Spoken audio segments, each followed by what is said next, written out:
እስራኤል ለምትባል ሀገር ጸልዩ። ብዙ ሞቶች የሚስተናገዱበት ዓመት ነው። Breaking news out of Israel. Israel and Iran have traded strikes for ሰባተኛ ቀኑን የያዘው ማብቂያ ያጣው የመካከለኛው ምስራቅ ጦርነት። ውድ የተወደዳችሁ የሄቨን ቲቪ መንፈሳዊ ቻናል ተመልካቾቻችን ከ7 ቀናት በፊት ብቻ በእስራኤልና በኢራን መንግስት መካከል በተቀሰቀሰው ጦርነት ምክንያት በከባድ መሳሪያዎች በታገዘ ጦርነት የበርካታ እስራኤላውያንና ኢራኖች ህዝብ ደም እየፈሰሰ መቆየቱ ይታወቃል። ነገር ግን እግዚአብሔር ስለዚህ ሁሉ ክስተት አስቀድሞ ለባሪያው የእግዚአብሔር ሰው ነቢይ ሚራክል ገልጦለት እንደዚህ ብሎት ትንቢታዊ መልእክቱን በጉባኤ መሃል አስተላልፎ ነበር። ይሄንን አይቻለሁ። ሆሊ ስፒሪት ይሄንን አሳይቶኛል። እስራኤል ለምትባል ሀገር ጸልዩ። ቢኮዝ ሩቅ ምስራቅ ላይ አሁን ዩክሬን እና ራሽያ ጀምረዋል። ሌሎች ደግሞ ለመጀመር መንደርደር ላይ ያሉ ሁለት ሀገሮች ነው ይቻላል። የእግዚአብሔር ሰው አሁን በዓለም ላይ በከባድ ሁኔታ ስለወረደው ጨለማ ውጥረት አስቀድሞ ምን ተናግሮ ነበር? የእግዚአብሔር ሰው መልእክተኛ ነቢይ ሚራክል ተካ ይህንን ትንቢት ለዓለም ለኢትዮጵያውያንና ለሁሉም ሰው መልእክቱን እንዲናገር እግዚአብሔር ሲያዘው ምን እንዲያደርጉ እንዴትስ እንዲጸልዩ ለእርሱና ለቤተ ክርስቲያኒቱ እግዚአብሔር አዘዘው።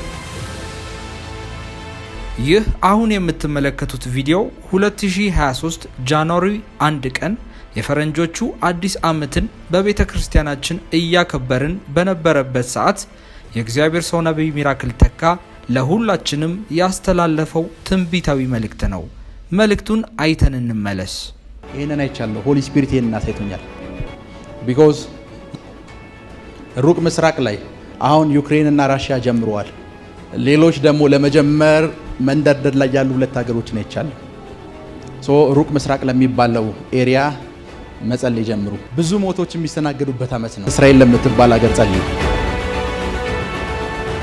ውድ የሄቨን ቲቪ ቻናል ተመልካቾቻችን ይህንንም ትንቢታዊ መልእክት ተከትሎ ላለፉት 7 ቀናት ውስጥ በምድራችን ላይ ከዚህ በፊት ከነበሩት ጦርነቶች የከረረ ከእስራኤል 20 ከኢራን 220 የሚጠጉ ሰዎችን ህይወት የቀጠፈ ጦርነት ተነስቷል። አሁንም በሁለቱ ሀገራት መካከል እየተካሄደ የሚገኘው ጦርነት እየተባባሰ ነው ሲሉ የተለያዩ የዜና አውታሮች ጠቁመዋል። ነገር ግን እግዚአብሔር በቃሉ በአሞጽ ምዕራፍ 3 ቁጥር 7 ላይ በእውነት ጌታ እግዚአብሔር ሚስጥሩን ለባሪያዎቹ ለነቢያት ካልተናገረ በስተቀር ምንም አያደርግም እንደሚል በኢራንና በእስራኤል መካከል አሁን ስለተነሳው ጦርነት አስቀድሞ እግዚአብሔር ለነብዩ ገልጦለት ነበር።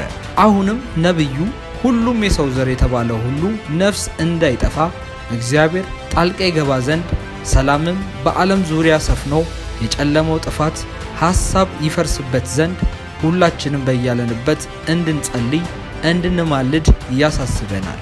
ኢየሱስ ይችላል።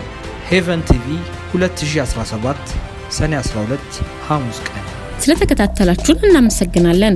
የሄቨን ቲቪ የ24 ሰዓት አገልግሎት በቤታችሁ ሆናችሁ መከታተል ለምትፈልጉ ቀጥሎ ያለውን የኢትዮሳት ፍሪኩዌንሲ ተጠቀሙ። ፍሪኩዌንሲ 11605 ፖላራይዜሽን ሆሪዞንታል ሲምቦል ሬት 45000። በተጨማሪም በየጊዜው የምንለቃቸውን ቪዲዮዎችና የተለያዩ መረጃዎችን ለመከታተል ፕሮፌት ሚራክል ተካ የሚለውን የፌስቡክ ገጻችንን ላይክ እና ፎሎ ያድርጉ። እንዲሁም ፕሮፌት ሚራክል ተካ የሚለውን የዩቲዩብ ቻናላችንን ሰብስክራይብ ያድርጉ። የምንለቃቸውን አዳዲስ መንፈሳዊ ቪዲዮዎች በሰዓቱ ቀድሞ እንዲደርሱት ደግሞ የደወል ምልክቱን ይጫኑ።